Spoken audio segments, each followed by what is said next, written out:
There is a kind of intelligence that no school will ever teach you. It doesn't live in textbooks. It was never handed to you by a professor standing behind a podium, reciting theories that dissolve the moment they touch reality. It doesn't come from degrees, from certificates framed on walls, or from the polite applause of people who never built anything worth protecting. This intelligence is older than institutions. It is rawer than anything the modern world has tried to package and sell you, and it is the only kind that actually matters when the room goes quiet, when the stakes are real, and when the people around you are playing a game you haven't yet learned to see. Most people move through life reacting. Someone speaks, they respond. Someone acts, they follow. Something happens, they scramble. They call this being present. They call this being engaged. They call this being human. But what they are really doing is being predictable. And in a world that rewards those who understand the mechanics of power, predictability is not a virtue. It is a sentence, a slow, invisible one, handed down not by any single event, but by the accumulated weight of 1,000 small moments, where a more precise mind would have moved differently, seen further, and chosen better. You have felt the cost of this. Not dramatically, perhaps. Not in the form of a single catastrophic failure you can point to and name, but in the quieter, more persistent form of knowing, somewhere beneath the noise of daily life, that you are capable of more than what your current pattern of thinking is producing, that the distance between what you understand and what you are actually doing with that understanding is larger than it should be, that something is missing. Not talent, not intelligence in the raw sense, something else, something that the people you most respect seem to possess naturally, and that you have never quite been able to name or acquire or hold for more than brief electric moments before it slips away again. What is missing is architecture, the deliberate, disciplined construction of a mind that does not merely process information but deploys it. A mind that does not merely react to the world but shapes its own position within it. A mind so precisely calibrated in its operations that it becomes, over time, genuinely difficult to outmaneuver. Not because it is aggressive, not because it is ruthless in the popular sense of that word, which implies cruelty and the willingness to harm, but because it operates from a level of clarity and intention that most minds never reach. Machiavelli understood this centuries ago, and the world has never quite forgiven him for it, not because he was wrong, but because he was honest in a way that made comfortable people deeply uncomfortable. He looked at human behavior not as it was preached from pulpits or declared in constitutions, but as it actually operated, in the corridors of power, in the silence between words, in the calculated pause before a decision that would change everything. He watched princes rise and fall. He served governments and was destroyed by them. He sat in exile with nothing but time and a mind that refused to flinch from what it saw. And what he saw, recorded with a precision that has never been surpassed, was the actual machinery of human power. Not the mythology of it, not the moralized version of it, but the mechanical operational reality of how strength is built, how it is maintained, and how it is lost. What you are about to encounter in this video is not motivation. It is not a list of habits to adopt before breakfast, or a morning routine performed by someone selling you a lifestyle that doesn't belong to you, or a set of affirmations repeated until the mind mistakes familiarity for truth. This is something different. This is the architecture of a mind that cannot be outmaneuvered, a mind that sees further, moves quieter, and strikes only when the moment has already been decided in its favor, a mind that other people feel before they understand it. A presence that enters a room and shifts the gravity of it without announcing itself, without performing, without requiring any external validation to maintain the certainty of its own position. You have felt this before. You have been in the presence of someone who simply seemed to operate on a different frequency. They didn't try hard in the way that trying is usually visible. They didn't announce themselves. They didn't chase approval or shrink under pressure or fill silence with nervous words. They simply existed with a kind of density that everything else seemed to orbit around. Conversations bent toward them. Decisions somehow reflected their preferences, even when they had not spoken loudly for them. Other people's energy adjusted in their presence without anyone quite understanding why. You probably called it charisma, or confidence, or presence, or luck. It was none of those things, or rather, it was all of those things produced as byproducts of something else, something foundational, something built rather than given. It was intelligence, the ruthless, disciplined, weaponized kind. And it can be built. But understand something before you continue. This is not a comfortable process. What Machiavelli described, what every genuinely powerful mind throughout history has developed and maintained, does not come from adding things to yourself.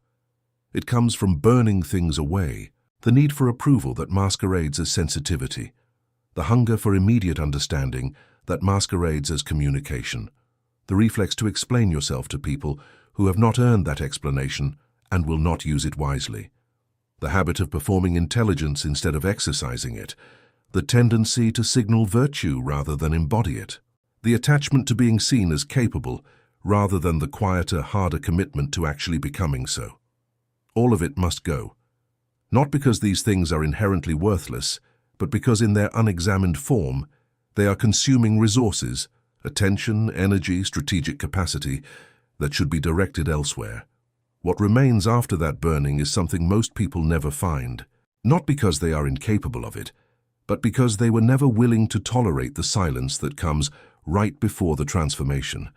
There is a specific silence that precedes every genuine change in a person's inner architecture. It is the silence of having set down the familiar story about who you are and not yet having picked up the new one. It is disorienting. It feels, in the moment, like loss rather than preparation. Most people flinch at that silence. They rush to fill it with activity, with consumption, with the reassuring noise of other people's certainty about who they are and what they should want. And so they stay exactly where they are, reactive and readable, moving through a world they never quite understand, circled by forces they cannot name, playing a game whose rules were written by someone who is not on their side. You are here because something in you already knows there is another way. Not a softer way, not an easier way, a sharper one. And that knowing, quiet as it may be, uncertain as it may feel in contrast to the louder voices that tell you to simply optimize the surface of your life, is the most important signal you currently possess. Do not dismiss it. Do not manage it.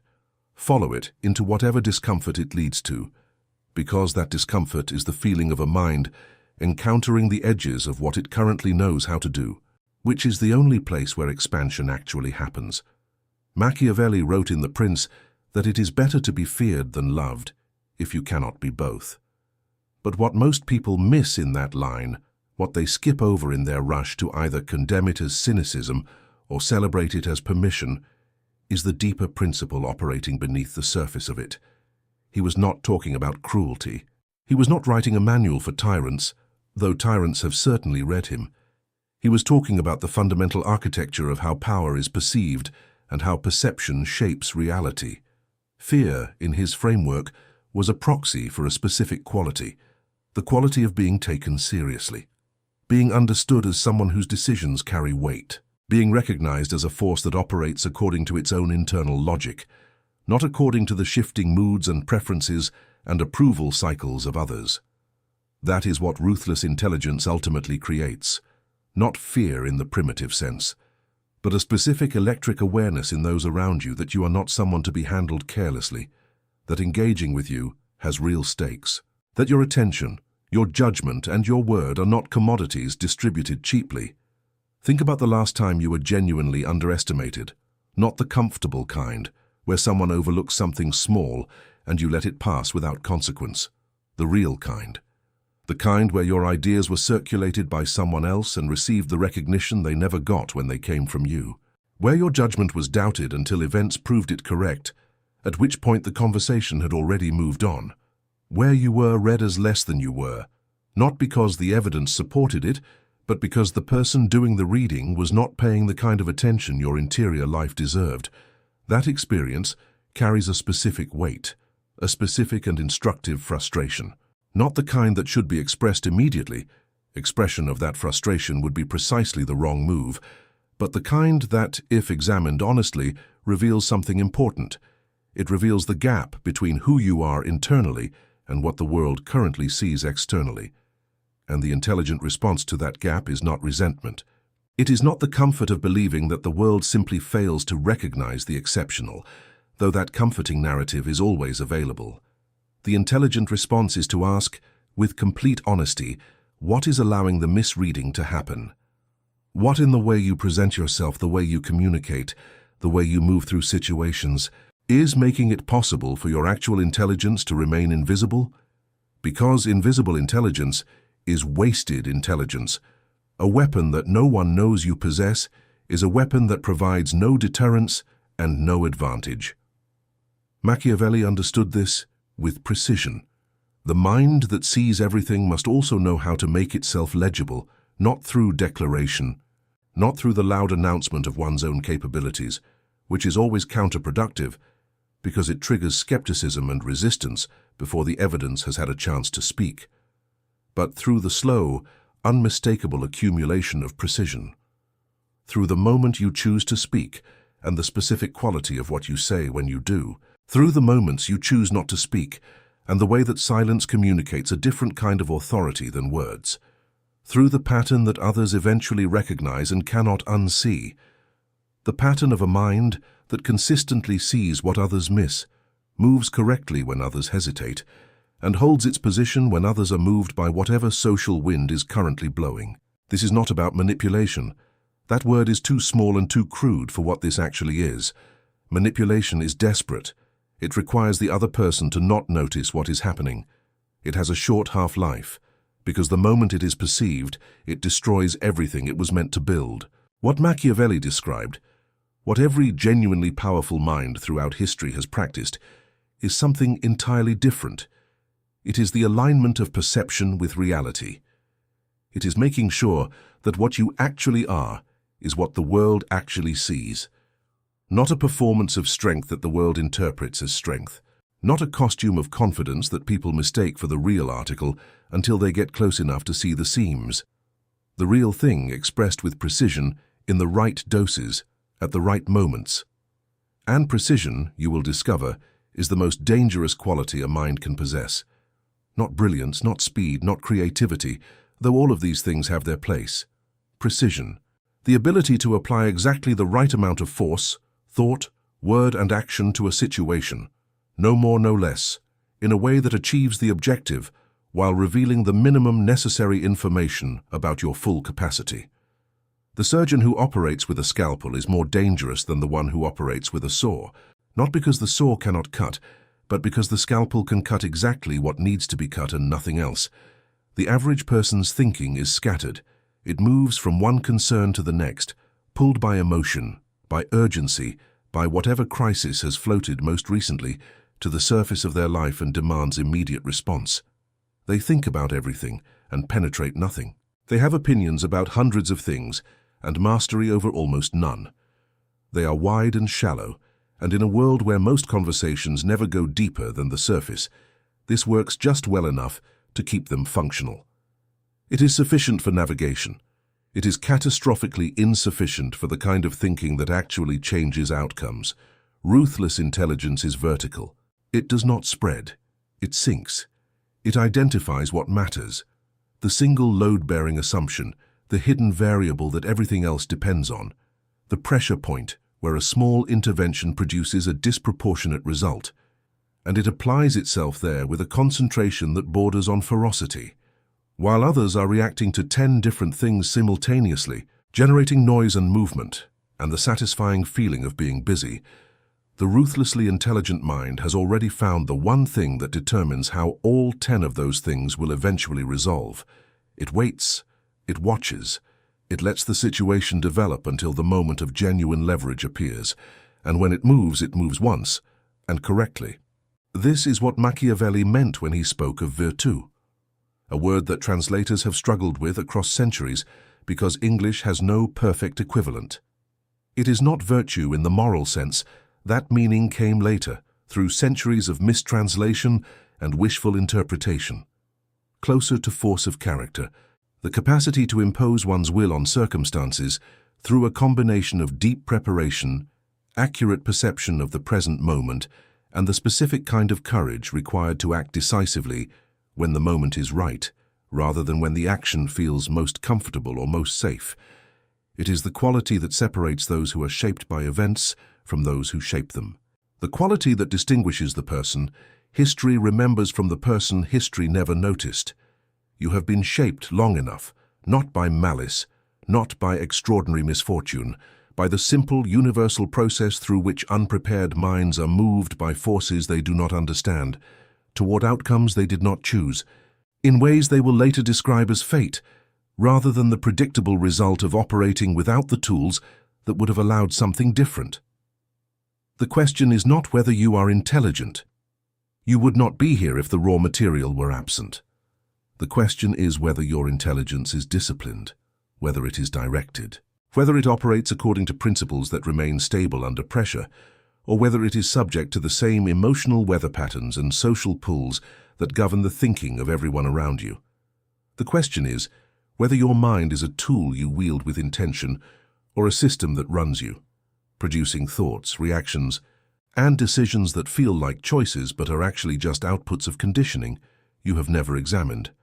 Most people, if they sit with this question honestly, really honestly, without the comfortable escape routes of self-justification, will recognize that they are run by their minds far more than they run them.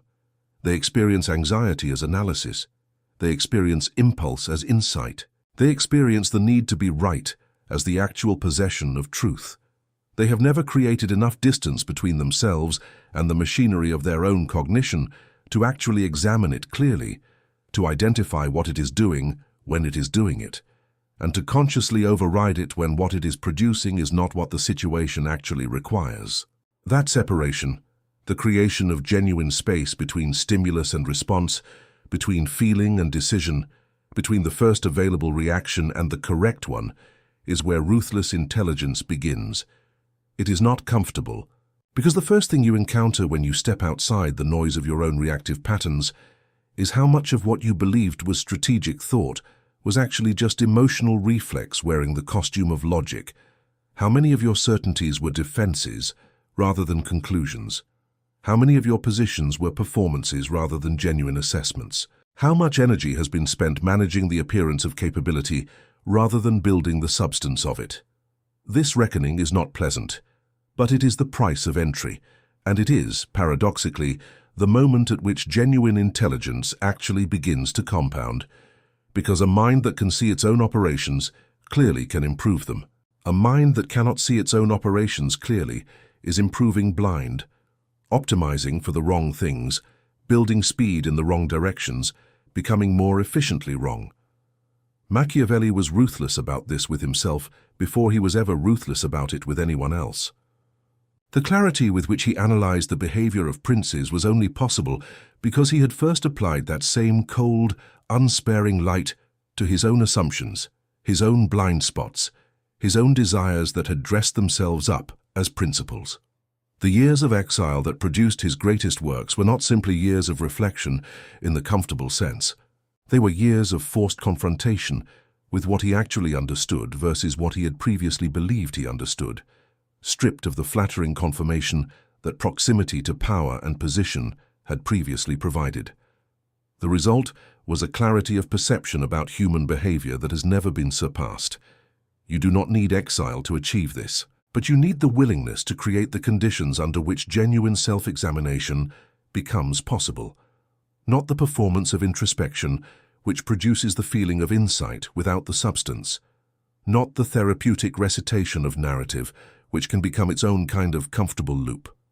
The actual uncomfortable, sometimes destabilizing practice of asking whether what you believe about yourself and the world is what the evidence actually supports, or whether it is what you need to believe in order to maintain the version of yourself that currently feels manageable. What follows in this video is the construction of that capacity, not as philosophy, as practice, as a daily, operational discipline that changes how you think, how you are perceived, and what becomes possible for you in a world that responds, always and without exception, to those who understand it more accurately than everyone else in the room. Machiavelli saw the board clearly. For 500 years, that clarity has been waiting for minds willing to receive it. This is where you begin. This video will make you ruthlessly intelligent, Machiavelli. There is a specific moment that separates the intelligent from the ruthlessly intelligent, and most people walk past it without ever recognizing it for what it is. It is the moment when emotion arrives, when something happens that threatens the self-image, when a plan collapses, when someone says something designed to destabilize, and instead of reacting, the mind goes still. Not numb, not detached in the way of someone who has given up. Still in the way of deep water, present, aware, and completely unmoved by the pressure to respond before the response is ready. Machiavelli called the failure to achieve this stillness one of the most common causes of a prince's downfall. Not weakness of body, not lack of resources, the inability to separate feeling from deciding. The rulers who lost everything, he observed, were almost never defeated by superior force.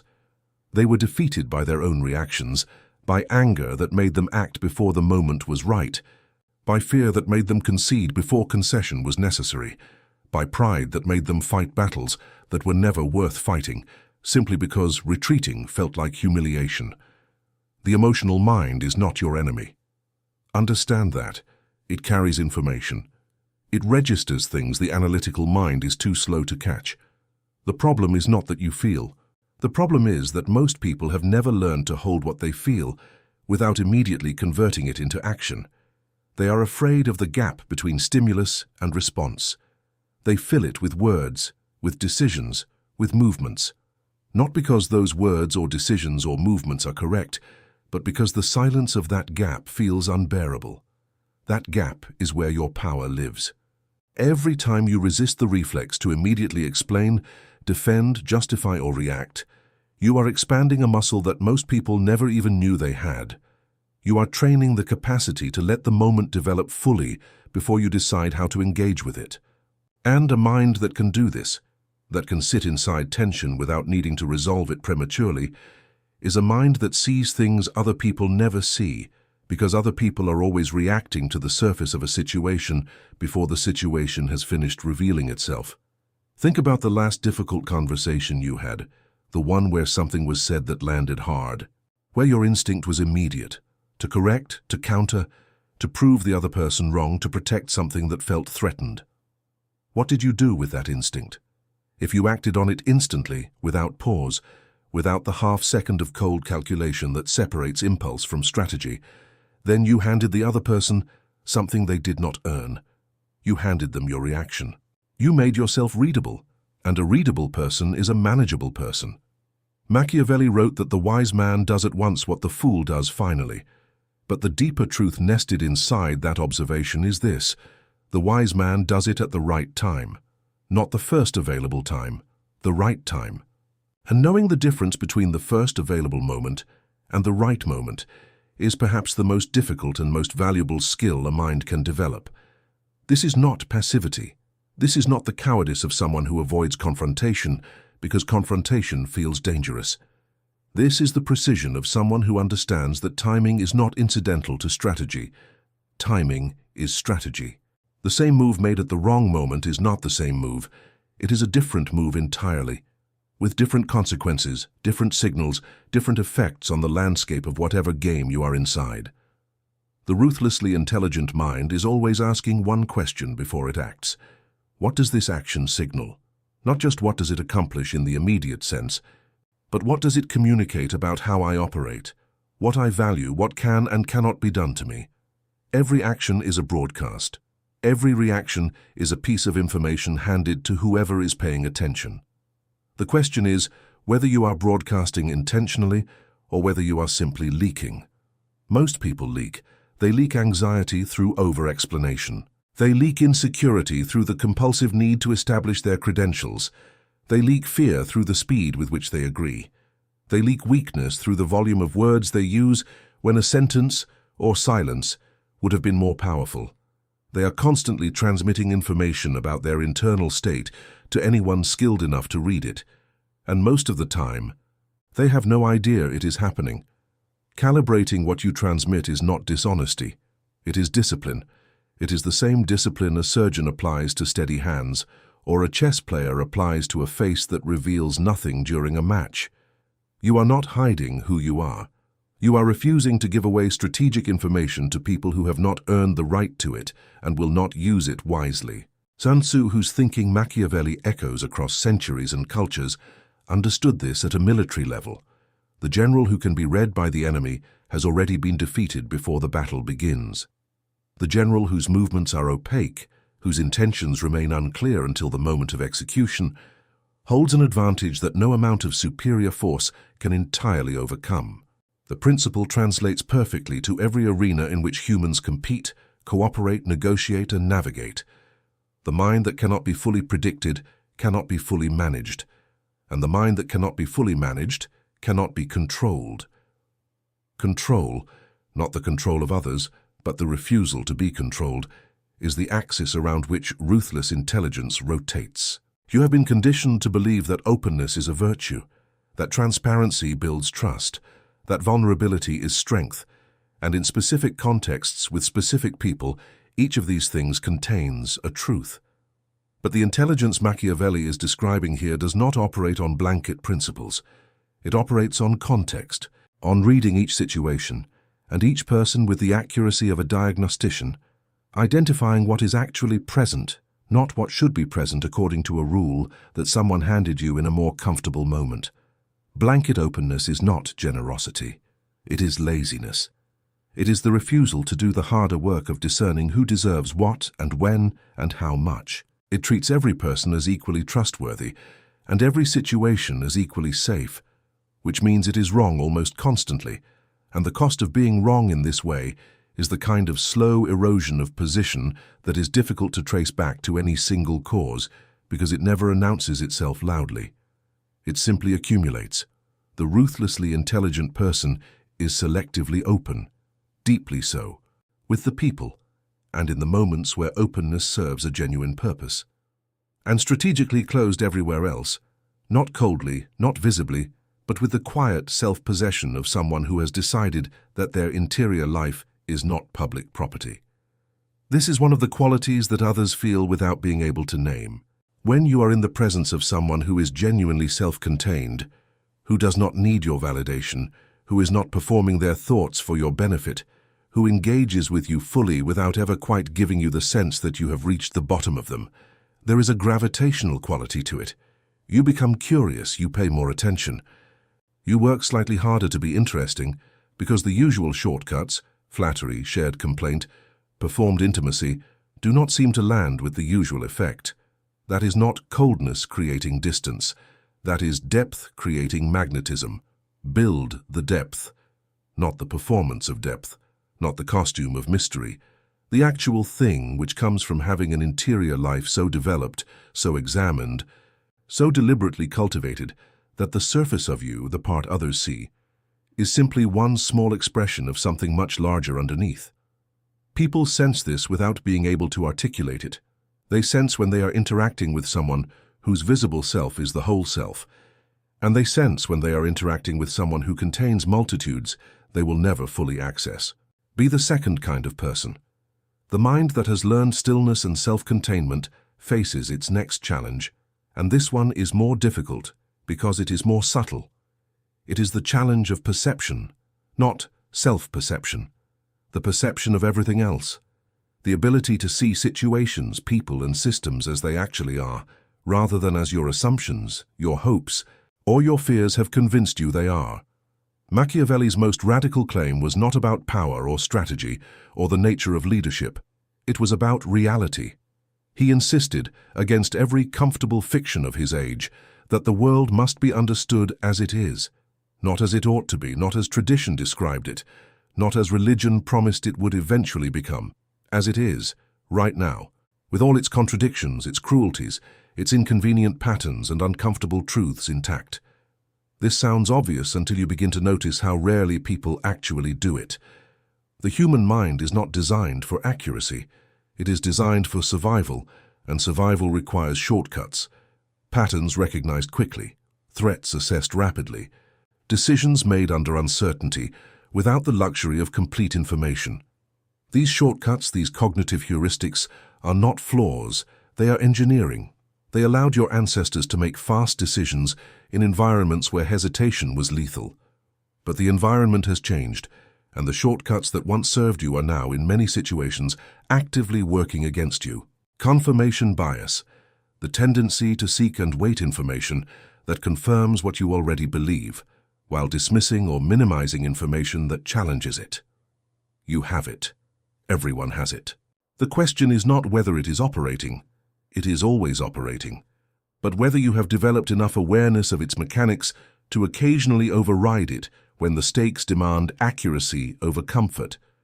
Most people have not. They believe they are open-minded because they can, in theory, consider multiple perspectives. But considering a perspective is not the same as genuinely entertaining the possibility that it is correct. You can hold a position at arm's length, examine it, and conclude that it is wrong, all without ever having truly allowed it to challenge the thing you already believe. That is not open-mindedness. That is the performance of open-mindedness, which is more dangerous than obvious closed-mindedness, because it generates the illusion of rigor without the substance. Ruthless intellectual honesty requires something more uncomfortable. It requires the willingness to identify your own strongest assumptions and actively seek the evidence that would destroy them. Not to find balance, not to seem fair-minded, to actually know what is true. Because a strategy built on accurate perception of reality will outperform a strategy built on wishful thinking every single time, regardless of how sophisticated the wishful thinking is. Machiavelli was merciless about this in his own analysis. He studied history not to find confirmation of principles he already held, but to find the patterns that reality kept producing, regardless of what anyone wished to be true. He noticed that rulers who survived did certain things, rulers who fell did other things, and the difference between the two groups was not virtue or vice in the moral sense. It was accuracy. The ones who survived saw clearly. The ones who fell were governed by illusions about themselves, about their enemies, about the nature of power itself. What illusions are governing you? This is not a rhetorical question. It is the most practically important question you can sit with, because every blind spot in your perception is a vulnerability in your position. Every assumption you have never tested is a wall you cannot see around. Every person you have categorized quickly and never revisited is a variable you have removed from your calculation without justification. The ruthlessly intelligent mind is in a constant, low-level process of auditing its own perception. Not obsessively, not in a way that paralyzes decision-making with infinite second-guessing, but with the steady, disciplined awareness that what you see is always a filtered version of what is there, and the quality of your decisions is determined more than anything else by the quality of your filtering. Improving that filtering is a practice, not an event. It happens through deliberate exposure to perspectives you find uncomfortable, through the habit of asking, after you have reached a conclusion, what would have to be true for you to be wrong? Through the cultivation of relationships with people who will tell you what you are missing rather than confirming what you already think. Through the radical honesty of reviewing your own predictions against what actually happened, not to punish yourself for being wrong, but to understand the structure of your errors so they become less frequent. This is not humility in the passive sense. This is the aggressive pursuit of accuracy. These are different things. Humility, as it is commonly practiced, can become another form of performance, the demonstration of not knowing as a social signal rather than a genuine orientation toward truth. The ruthlessly intelligent mind is not humble for the sake of appearing open. It is accurate, because accuracy is the foundation of every advantage it will ever possess. See clearly. This is not soft advice. It is the hardest thing a mind can do, and it is the thing that separates those who understand the game from those who are being played in it. There is a quality that almost every genuinely powerful person possesses that is almost never discussed in the places where power is supposedly taught. It is not confidence in the motivational sense, the bright, performed, announced confidence that shows up in self-help content and leadership seminars. It is something quieter and far more dangerous. It is the settled knowledge of one's own weight. Not arrogance. Arrogance is noise. It is the loud proclamation of importance that is almost always compensating for a privately held suspicion of insignificance. Arrogance announces. It performs. It needs witnesses. And because it needs witnesses, it is dependent on their reaction, their recognition, their validation. A mind that needs constant external confirmation of its own worth is a mind that can be steered by anyone willing to provide or withhold that confirmation. The quality being described here is different. It is the complete internalization of one's own value to a degree that external opinion, positive or negative, simply cannot move the needle, not because you are indifferent to how others see you. Strategic awareness of perception is essential, as already established, but because the foundation of your self-assessment does not rest on their verdict. You have already reached your own conclusion based on your own evidence, examined with your own ruthlessly honest methodology. And that conclusion is stable in a way that praise cannot inflate and criticism cannot deflate. Machiavelli observed that the prince who depends on the goodwill of others to feel secure will always be insecure because goodwill is conditional, and conditional things cannot bear the weight of a life built on top of them. The foundation must be internal. The only source of stability that cannot be taken from you is the source that lives inside you. This is extraordinarily difficult to build in the modern world because the modern world is architected, at a systematic level, to prevent it. Every platform, every algorithm, every notification and metric and public count of who approved your existence today is a mechanism for keeping you dependent on external validation, not out of malice, out of the simple economic reality that a person who has found their own internal foundation has no particular need to keep refreshing a feed to find out whether they are acceptable today. The economy of attention requires your insecurity. Your ruthless intelligence requires that you starve it. Practically, this means developing the discipline to evaluate yourself by internal standards rather than external ones. Not standards invented arbitrarily, but standards derived from honest self-assessment. What you are actually capable of, where you actually fall short, what growth actually looks like for someone with your specific configuration of strengths and weaknesses.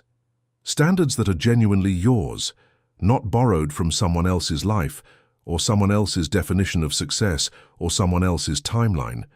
It also means developing a relationship with solitude that most people never achieve.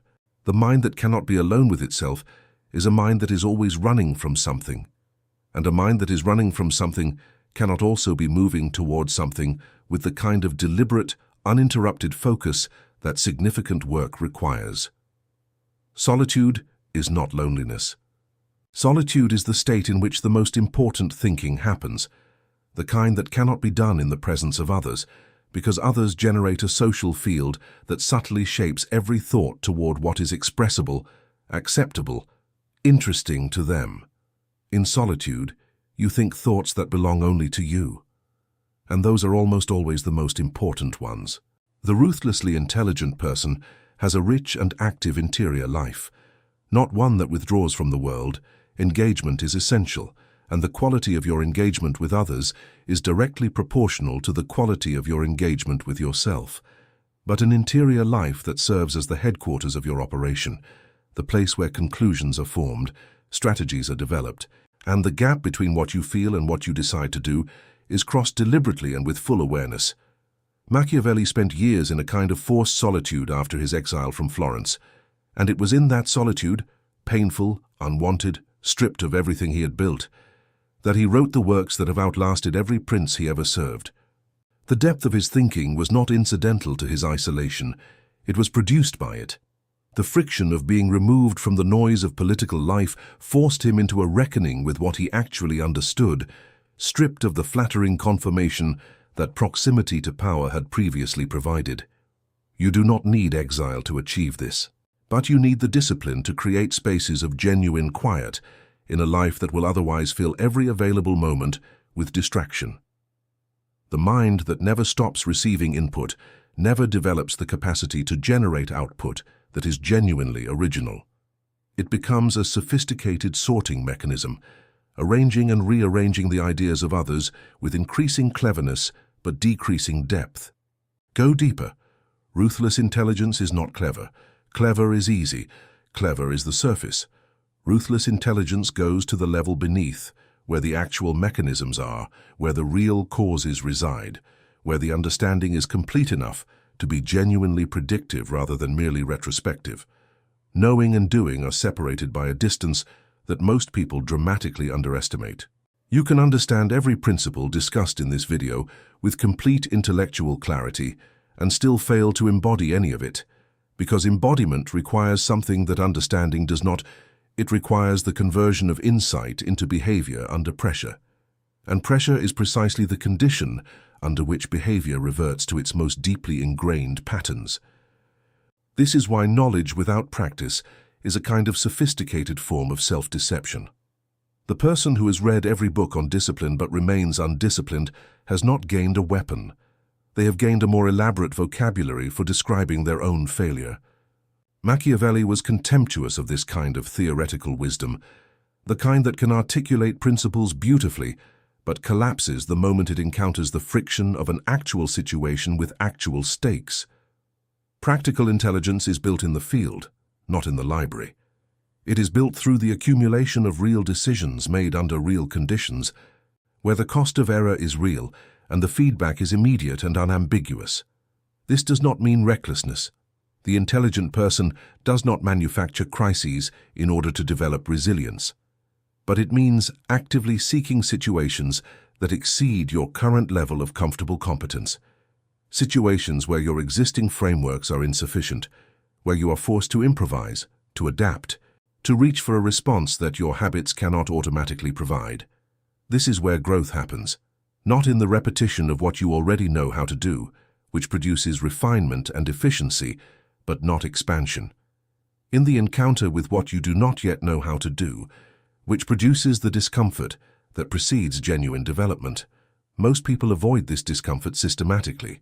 They organize their lives around the preservation of competence, staying inside domains where they are already skilled, engaging with problems that are familiar enough to be solvable with existing tools, surrounding themselves with people whose expectations they can already meet.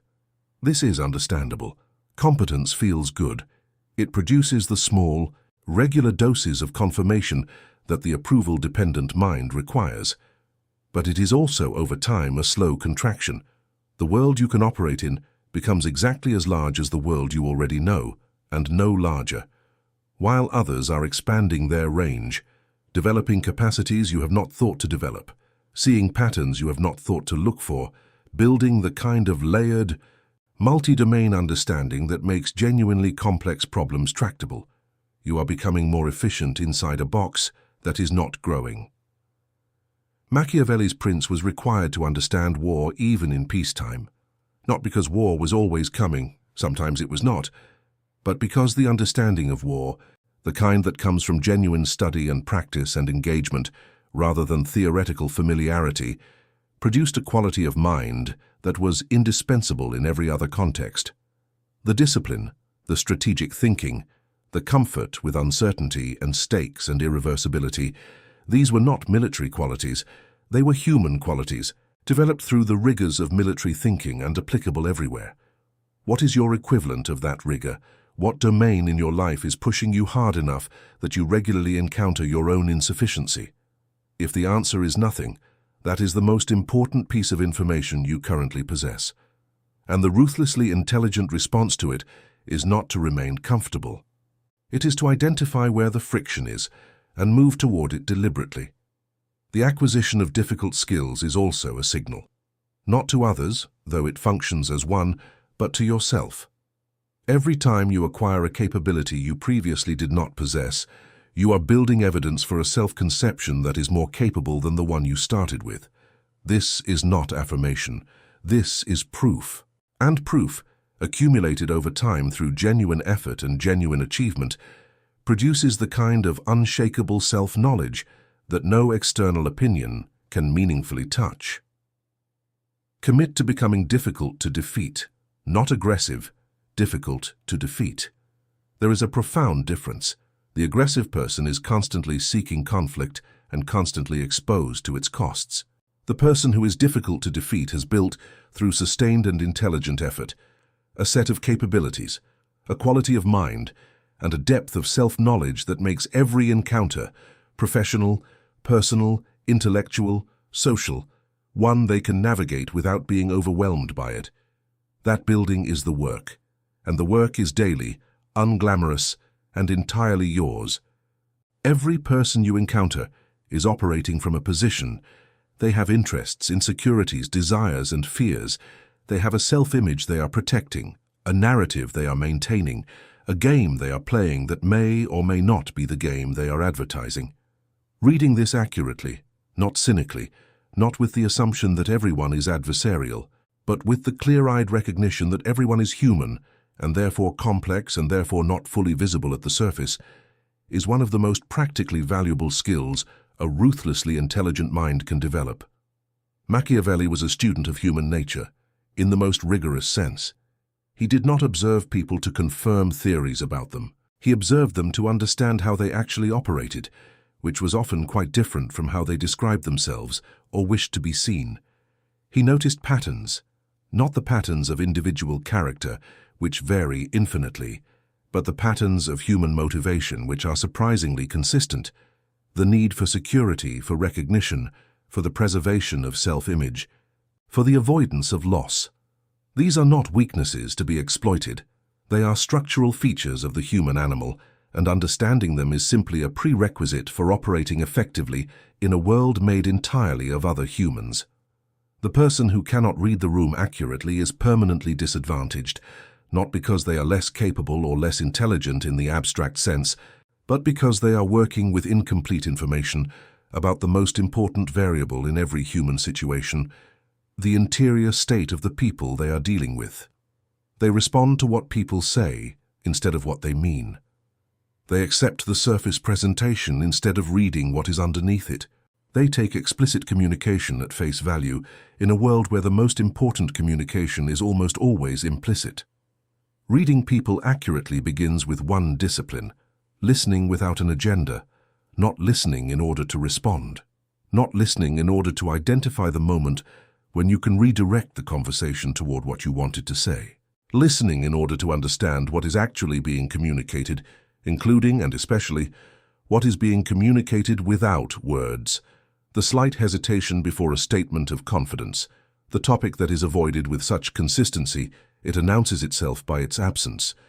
The reaction that is slightly too large or slightly too small for the situation that prompted it. These are the real data points. The words are often the least informative part of a conversation. Developing this kind of attention requires slowing down in a way that the modern world actively discourages. It requires being more interested in what is true than in what you expect. It requires sitting with ambiguity long enough for patterns to emerge rather than forcing premature conclusions. And it requires the intellectual honesty to update your assessment when new information contradicts what you previously concluded, which means holding your assessments of people lightly enough to revise them while firmly enough to act on them. This balance between conviction and flexibility, between decisiveness and openness, is one of the signature qualities of the ruthlessly intelligent mind. It is rare because most people are pulled to one extreme or the other. Either they commit so completely to initial assessments that contradictory evidence cannot penetrate, or they remain so perpetually uncertain that they cannot act with the confidence that effective engagement requires. The middle path is not compromise, it is sophistication. Hold your conclusions firmly enough to act on them. Hold them loosely enough to change them when the evidence demands it. Know the difference between evidence that genuinely challenges your position and discomfort, that merely feels like evidence, because you encountered someone who disagreed loudly. Loud disagreement is not evidence. Evidence is evidence, and the ruthlessly intelligent mind has developed, through sustained practice, the ability to distinguish between the two. When you have read someone accurately, when you have identified not just their explicit position, but their actual motivation, their real concern, the thing underneath the thing they are saying, you have achieved something rare. You have achieved the capacity to respond to what is actually happening rather than what is merely appearing to happen. And in most human situations, what is actually happening and what is appearing to happen are not the same thing. Act on the reality. Let others act on the appearance. There comes a point in the development of any serious mind where the question of influence becomes unavoidable. Not because you desire power over others in the crude sense. That desire, where it exists in full unexamined form, is more often a symptom of insecurity than a strategy of strength. But because every person who operates at a level of genuine capability eventually finds themselves in situations where their ability to affect outcomes depends not just on what they can do alone, but on what they can move others to do, decide, and understand. Machiavelli's entire body of work is, at its foundation, a study of influence, how it is acquired, how it is maintained, how it is lost. The patterns he identified are not historical curiosities. They are as operative in a meeting room or a negotiation or a professional relationship as they were in the courts of Renaissance Italy, because they are rooted not in the specifics of any culture or era, but in the consistent structure of human psychology. The first principle of Machiavellian influence is this: people are moved by their interests far more reliably than they are moved by your arguments. This is not cynicism, it is mechanics. The person who understands this principle, who takes the time to genuinely comprehend what the other party actually values, actually needs, actually fears losing, and who is then able to connect what they are proposing to those genuine motivations, holds an overwhelming advantage over the person who simply presents their case on its merits and waits for reason to do the rest. Reason, in human decision-making, is largely post hoc. The decision is made, in most cases, emotionally and motivationally, driven by what feels right, what seems safe, what aligns with existing self-image, and then reason is deployed to construct the justification. Understanding this is not an invitation to manipulate, it is an invitation to communicate effectively. If you want someone to choose a direction, help them see how that direction serves what they actually care about. Do not expect them to care about what you care about simply because you care about it. The second principle is that trust, once broken, is not repaired by apology. It is repaired by subsequent behavior, and only by subsequent behavior, sustained over time. This has a practical implication that most people miss.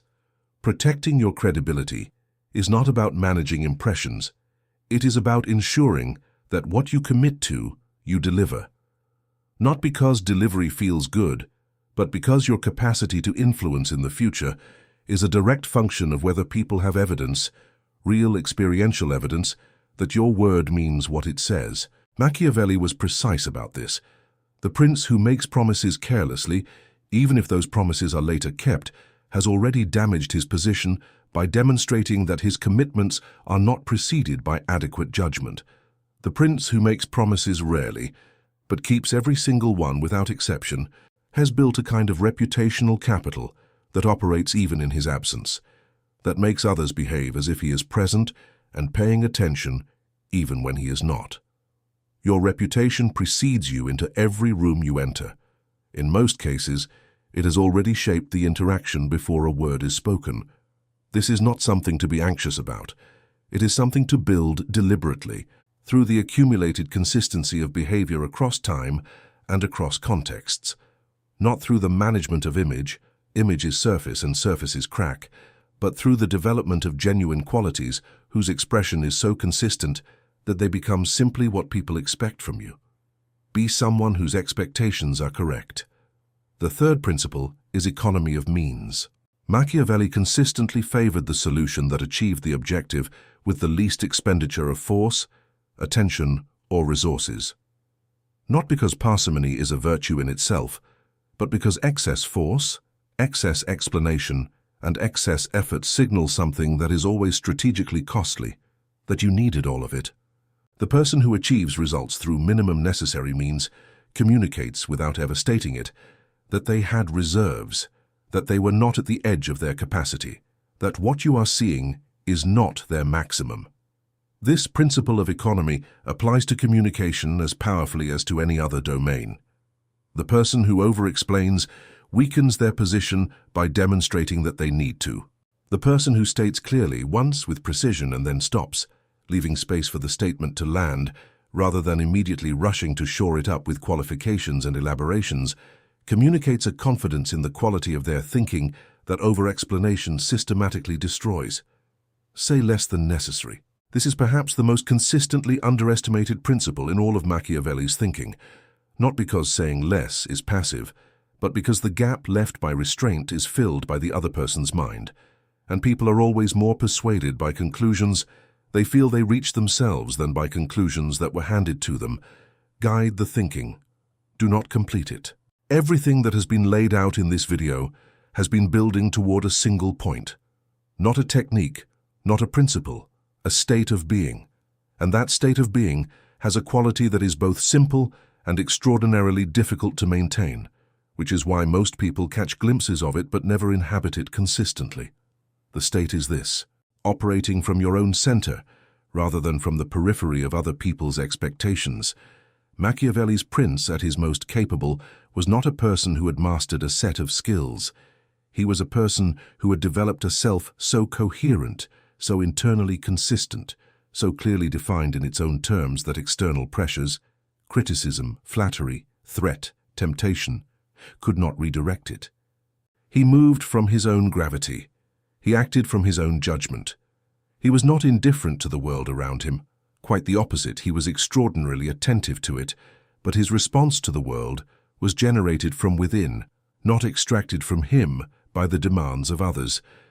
This is the quality that all of the preceding elements, the stillness, the perceptual accuracy, the internal foundation, the practical discipline, the capacity to read and influence others, converge to produce, not individually, together, as a system, as an architecture of mind that is greater than any single component and that only reveals its full power in the integration.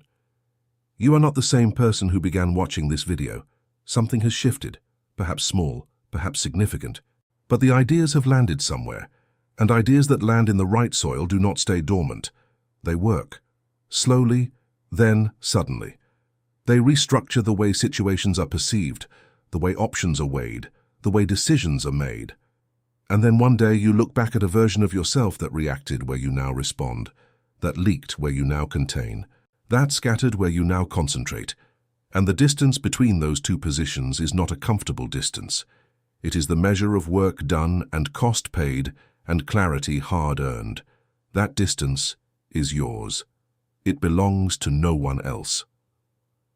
Machiavelli died in relative obscurity, disappointed by the world's failure to use his ideas in the ways he had envisioned. And then, slowly, across centuries, his thinking spread through every domain of human power, through political philosophy, through military strategy, through the study of leadership and negotiation and organizational behavior. Not because it was cynical, as his detractors always claimed, but because it was accurate, because it described how power actually worked, and how the human animal actually behaved, and how the gap between the world as it is and the world as it is wished to be is only ever bridged by minds that are willing to see clearly. You now see more clearly than you did. The ruthlessly intelligent mind is not a mind without warmth, without loyalty, without love or principle or genuine connection. Those things, the real ones, not the performed versions, are among the most strategically valuable assets any person can possess. What ruthless intelligence removes is not humanity. It removes the naive, unexamined, costly versions of these things that leave you vulnerable to those who have fewer scruples about how they pursue their objectives. It removes the goodness that doubles as blindness, the openness that doubles as exposure, the trust that has never been earned but is given anyway, on the assumption that everyone is operating in good faith all of the time. Not everyone is. And knowing that, really knowing it, in a way that has been integrated into how you read situations and build relationships and make decisions, does not make you colder. It makes you more genuinely useful to the people who deserve your warmth. Because you are no longer spending it on everyone indiscriminately. You are directing it, with the same precision you direct everything else, toward the places where it will actually matter. This is the final transformation, not the development of a mind that is harder, but the development of a mind that is accurate. Accurate about the world, about others, about itself. And from that accuracy, every other quality, the stillness, the influence, the unshakable foundation, the practical capability, grows and sustains itself without effort. The way a structure built on the right foundation does not require constant maintenance to remain standing. You were given this intelligence. What you do with it is the only question that has ever mattered. If this message found something in you that was already waiting to be found, leave below the phrase, "I see the board." This is not a comment. It is a declaration, a quiet acknowledgement between those who have decided to operate at a different level. And if you choose to subscribe to this channel, understand that you are not clicking a button. You are joining a fortress, a place built for those who have chosen to carry the full weight of their own mind rather than seek the relief of having it managed by someone else. This is not for everyone. It was never meant to be. Go now. Let your silence be your sharpest instrument. Let your presence be felt before your words are heard. Let the distance between what you know and what you reveal be the space in which your power lives. Machiavelli saw the board 500 years ago. Now you see it too.